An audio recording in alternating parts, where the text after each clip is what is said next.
চরমোনাইকে যদি আপনি শুধু একটা রাজনৈতিক দল হিসেবে দেখেন, তাহলে এখানে আমার কোনো আপত্তি নেই, জাস্ট একটা রাজনৈতিক দল। আর যদি বলেন যে তারা হক্কানি পীর, তাহলে আমার এখানে আপত্তি আছে। কারণ হলো চরমোনাইয়ের যে প্রধান দুই পীর সাহেব আছেন, তাদের কাছে হক পরিষ্কার না। তাদের কাছে হক কোনটা সেই জিনিসটাই পরিষ্কার না। তাহলে আপনাকে তারা কিভাবে পথ দেখাবে? সবারই ভালো কিছু গুণ থাকে, তাদেরও কিছু ভালো গুণ আছে। পাশাপাশি তাদের যে কান্নাকাটি আপনি দেখেন, এটা আসলে বলা যায় কৃত্রিম একটা কান্নাকাটি। এই কান্নাকাটি এভাবেই করা উচিত না। সার্বিক বিবেচনা যদি আপনি দেখেন, তাহলে চরমোনাইয়ের অনেক ভালো কাজ আছে। কেরাতুল কোরআন প্রতিষ্ঠান তারা পরিচালনা করে। এ জাতীয় আরও অনেক ভালো কাজ আছে। তবে চরমোনাই পীর সাহেবকে আপনি যদি হক্কানি পীর বলেন, তাহলে এখানে কিছু আপত্তি আছে। কারণ হলো তাদের পীর সাহেবদের কাছে হক পরিষ্কার না। তাদের পীর সাহেবদের কাছে যখন হক পরিষ্কার না, তো তারা অন্যদেরকে পথ দেখাবে কিভাবে? পীর মানিত হলো মুর্শিদ, অর্থাৎ যিনি পথ প্রদর্শক। এখন কথা হলো, তারা তো মুফতি সাহেব। আমি বলবো এরকম হাজার হাজার মুফতি আমাদের প্রতি মাদ্রাসাগুলো থেকে বের হচ্ছে, যাদের বস্তুত ইসলামের মৌলিক জ্ঞানটুকু পর্যন্ত পরিপূর্ণভাবে আছে বলে আমরা বলতে পারি না। এরকম মুফতি দিয়ে আপনি কি করবেন বলেন? রাজাউল করিম সাহেব ফরিদাদ মাদ্রাসায় পড়েছেন, তার ওস্তাদরা স্বয়ং বলেছেন তিনি কখনোই পাশ করতেন না। রাজাউল করিম সাহেবের বিষয়টা আপনারাই বলেন, এখানে আমি আর না হয় নাই বললাম। তিনি তার নিজের মুখে একটা বক্তব্যের মধ্যে বলেছেন যে তিনি নিম্নমানের ছাত্র ছিলেন। তো কওমি মাদ্রাসায় যারা নিম্নমানের ছাত্র হয়, যারা একেবারে শেষের দিকে বসে বা শেষ টেবিলে বসে, তো এরকম ছাত্রদের ব্যাপারে যারা কওমি আলেম আপনারা ভালো করে জানেন, তাদের আসলে এলমি কোনো হাইসিয়ত থাকে না। তো এলমি হাইসিয়ত থাকে না এরকম একটা পর্যায় থেকে তাকে মুফতি বলার কতটুকু যৌক্তিকতা আছে, সেটা দর্শকরা বিবেচনা করবেন। তাদেরকে আপনি সর্বোচ্চ মাওলানা বলতে পারেন, এই দুই পীর সাহেবকে আলেম বলতে পারবেন না। কারণ আলেম একটা সুনির্দিষ্ট অর্থ বহন করে, যেটা তাদের মধ্যে নেই। আলেম বলা হয় যার মধ্যে শরিয়াতের গভীর পাণ্ডিত্য আছে। এখন আপনি ফয়জুল করিম সাহেবের ব্যাপারে আসেন, তার মধ্যে শরিয়াতের গভীর পাণ্ডিত্য দূরে থাক, ন্যূনতম পাণ্ডিত্য বা ন্যূনতম শরিয়াতের সাধারণ জ্ঞান তার মধ্যে আছে কিনা সেটা সন্দেহপূর্ণ। কারণ হলো তিনি এমন এমন ভুল বক্তব্য দেন। আমার সুযোগ হয়েছিল ফয়জুল করিম সাহেবের একটা বুখারী দর্সে অংশগ্রহণ করার। তো সেখানে আমি গুনতে গুনতে মনে হয় প্রায় 30টার উপরে তিনি এক দর্সের মধ্যে ভুল বলেছেন। তো এখানে তিনি অনেকগুলা ভুল উচ্চারণ করেছেন। তো আসলে রিডিং যারা ভুল করে, এদেরকে আসলে আলেম এর কাতারে, রিডিংয়ে ভুল করে বলতে একেবারে অসতর্কতাবশত হয়ে যেতে পারে। কিন্তু যা অজ্ঞতার কারণে যে ভুলগুলো করা হয় রিডিংয়ে, সেগুলো করলে তাকে আলেম বলা যায় না। যিনি ফিকহের একেবারে প্রসিদ্ধ প্রসিদ্ধ বিষয়গুলো, প্রসিদ্ধ প্রসিদ্ধ পরিভাষাগুলোতে ভুল করেন, আপনি তাকে আলেম বলবেন? এটা কি আপনার এলমি আমানত রক্ষা হইল?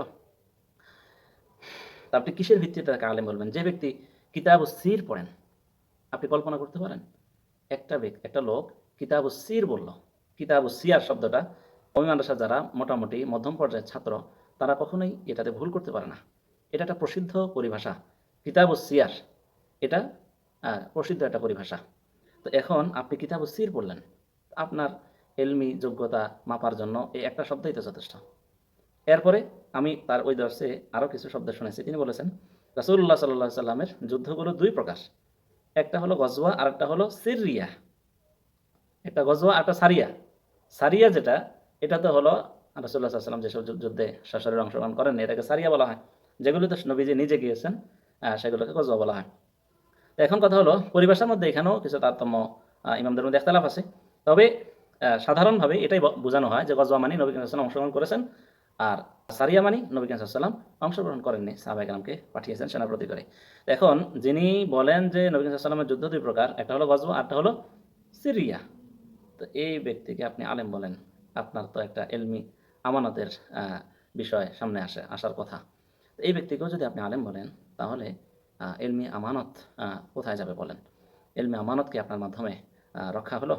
এবং এই ফয়জুল করিম সাহেব, তিনি অনেক সময় একটা সঠিক কথা বোঝাইতে গিয়া তার জ্ঞানের দৈন্যতার কারণে, অজ্ঞতার কারণে তিনি এমনভাবে সেটাকে ব্যক্ত করেন, যেটা সাধারণ পর্যায়ে থাকে না।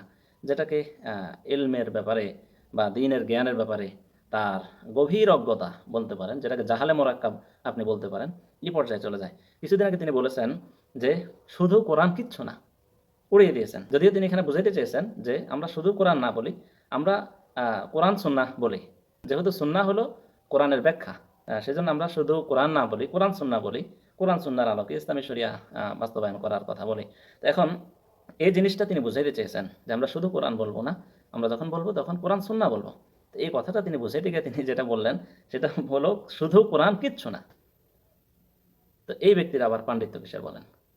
যে ব্যক্তি এ কথা সরাসরি পরিষ্কারভাবে বলে শুধু কোরআন কিচ্ছু না, কোরআনকে উড়িয়ে দেওয়া হলো, অথচ কোরআন নিজেই বলতেছে, কোরআনুল কারীমের মধ্যে আল্লাহ তাআলা বলেন আলিফ লাম মিম যালিকাল কিতাব লা রাইবা ফীহি হুদাল লিল মুত্তাকিন।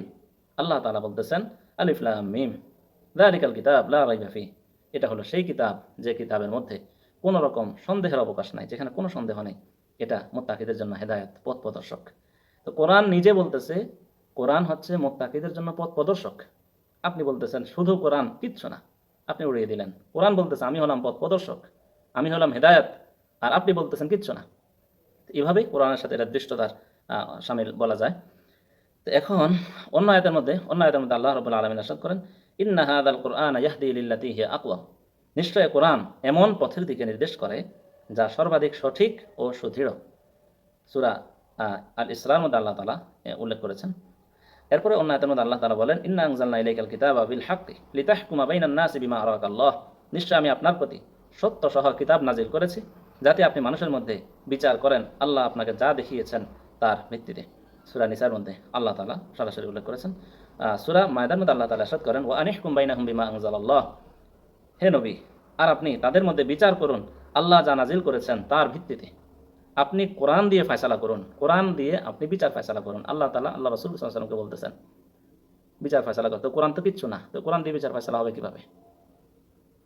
শুধু কোরআন তো কিচ্ছু না, আপনি তো বললেন।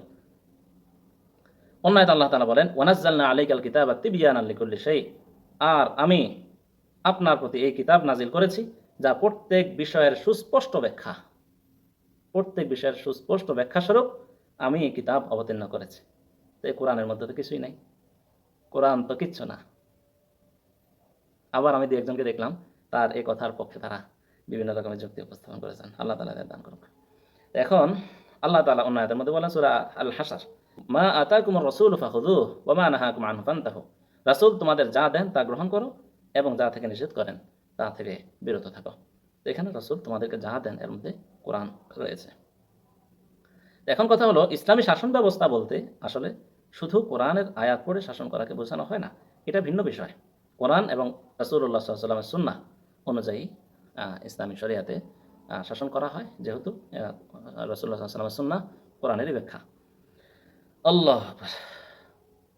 এখন এই পর্যায়ে এসে যে ব্যক্তি এভাবে কথা বলেন যার মুখের মধ্যে আসলে লাগাম নেই, কথাটা আমি বলতে চাই না, এই জন্য আসলে তার এগুলো মূর্খতা। তিনি যে এভাবে কথাগুলো বলেন এগুলো আসলে লাগামহীনভাবে তিনি জনসমাগম দেখে একেবারে বেহুশ হয়ে মুখ দিয়ে যা আসে তা বলেন, বিষয়টা এরকম না।